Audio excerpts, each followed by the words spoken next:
Welcome back to Movies TV Mad. You can follow me on Twitter at Movies TV Mad. With reports suggesting that Henry Cavill will lead a Man of Steel sequel, I think that Warner Brothers have to think very, very carefully here what they do next with the next Superman movie. You want to be the Superman movie, the best Superman movie since Richard Donner's Superman. You don't want to be yet another failed attempt at making a Superman movie, because a failed Superman movie, another failed Superman movie, leads to dire consequences where they tell us they don't know how to proceed with Superman and then benching the character yet again. We don't want that. Henry Cavill's Superman has a hell of a lot of baggage, both good and bad. Part of his baggage is that people are going to demand, some people are going to demand, Snyderverse fans, that he's Zack Snyder's Superman. After all, he was in 3 of Snyder's movies, right? That's where we've seen Henry Cavill's Superman. It's this Black Adam cameo that's the first time another director has shot Henry Cavill as Superman since Joss Whedon, and we know what a mess that was. So keeping with Henry Cavill as Superman can be very, very confusing, because what do you do here? Bring back Zack Snyder, which is unlikely. Some people are going to demand that. Some people are going to say, no way. That's the last thing we want. And I'm not sure what I want anymore, but I do know that making another Superman film may be, leading cheers on DC Twitter. But at the end of the day, it's a lot more complex than that. Superman is the most important character in DC Comics, and he's not that easy to get right. Well, actually, he should be very easy to get right. It's actually common sense how you do a great Superman.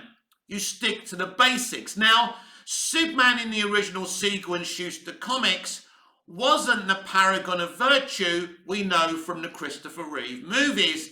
He was really physically aggressive to men who beat on their wives, on, cruel mine owners who used to misuse their employees.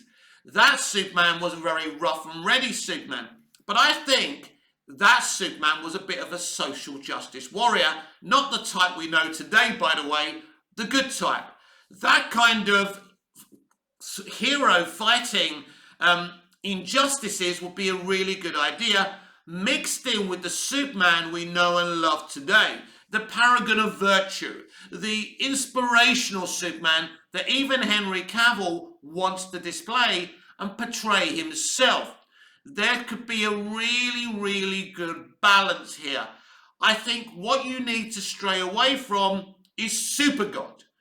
Super Jesus. I think you need to stray away from that. Bryan Singer attempted that. Zack Snyder has attempted that. What you need to show, because this is why he's complicated. Clark Kent was brought up by the Kents. He has been on the planet Earth since he was, 2 years old, whatever he was, when he lands in that little space pod, right? So he knows nothing else but the human race. And Jonathan and Martha Kent and his friends at Smallville High when he joins the Daily Planet. So even though he's not a human being with human DNA and he's the ultimate immigrant, which is something you can actually use within a story as well, you've got to have his personality be very human. He's not robotic. He's not alien in character. He's alien in DNA. And as he finds out who he is, he's got to be divided on what he's going to embrace. His Kryptonian heritage, or what he knows as a human being and a man, because that's how he feels like. It's like me. I was born in the UK, but my parents were Anglo-Greek Cypriots or Greek Cypriots. Every summer we used to go to Cyprus. I was pulled in that direction. But the locals and my cousins treated me like a foreigner, calling me Charlie boy, which meant an English boy, right? In the UK, I was treated as a foreigner. Go back to your own country. And these are the kind of struggles that Superman has always had. This is what drove me to Superman, because he felt like me having the same struggles. And Any intelligent person who's going to green light the next Superman project needs to look at this. This is why I believe going Brainiac is too big and it's not human. You need, and I love Brainiac and I'd like to see that idea. I would. And fans would go fucking mad for it. I know that. I just think we've seen a lot of outer-worldly enemies for Superman recently. We saw Zod. We saw Doomsday. We saw Steppenwolf. So we've seen this alien invasion thing done again and again and again. This is why my script that I've done, which I haven't pitched by the way, has Metallo, Manchester Black, and the Elite in it. It's a very human story, and it puts Superman's no-kill policy on trial. Now, I'm not saying they should do my idea, but by using Metallo, John Corbin, a human being, a man who nearly dies and is brought back by having a chip in his head and having a kryptonite heart, is a very compelling story.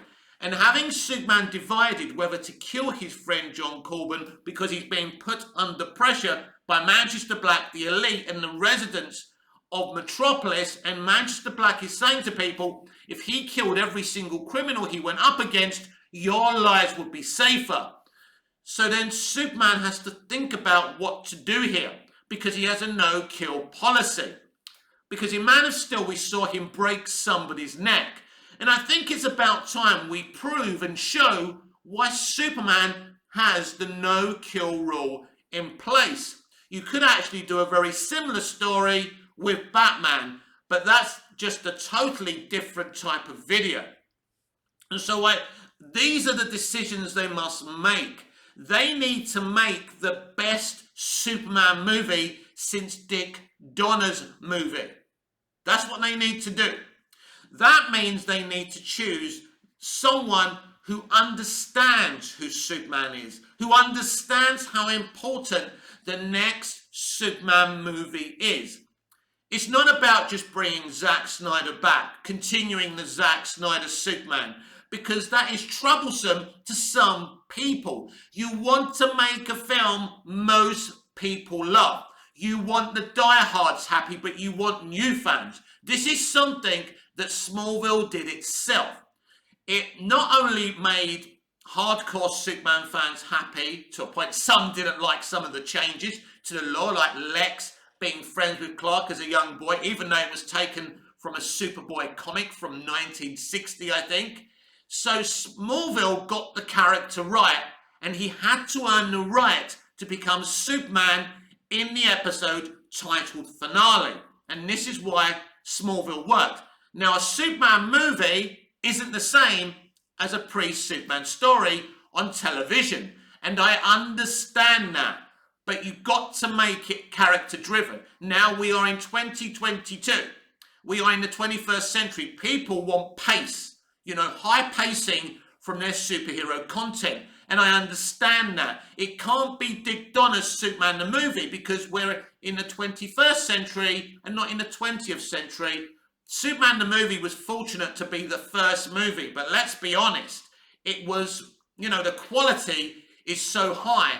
And it works for that time, in the era that those people lived in. And I understand that. But whatever they do next, they have to think deeply about. Don't rush out another Henry Cavill Superman movie. Think very deeply about this. It's clear. Henry Cavill is back. He's going to be in a Superman movie.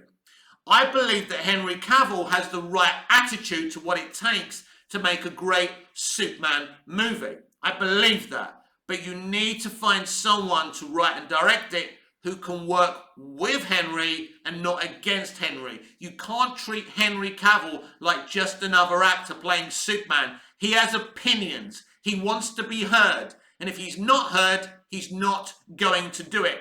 That's another thing that's really, really important here. So this is my reaction and my thoughts to hearing that WB are developing a Man of Steel 2. Should it be a Man of Steel 2, in fact?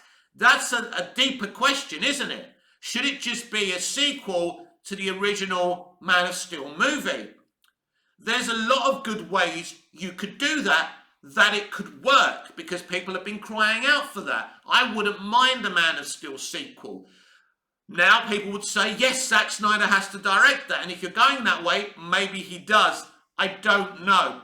As I say, this is Superman, and whatever decision WB make is going to garner reactions. Whether you go with Snyder, that will be controversial. If you don't go with Snyder, that's controversial. In a way, they can't fucking win. But you know, you don't win hearts and minds on the decisions you make before people see the movie. You win hearts and minds, or you don't win hearts and minds when people actually see your movie. You can hype a movie up as much as you want, as The Rock is doing now. But he's going to find out today all the hype in the world can't save you if your film isn't what people wanted. I'm not saying that's Black Adam. I'm just saying hype can twist the narrative for only so long.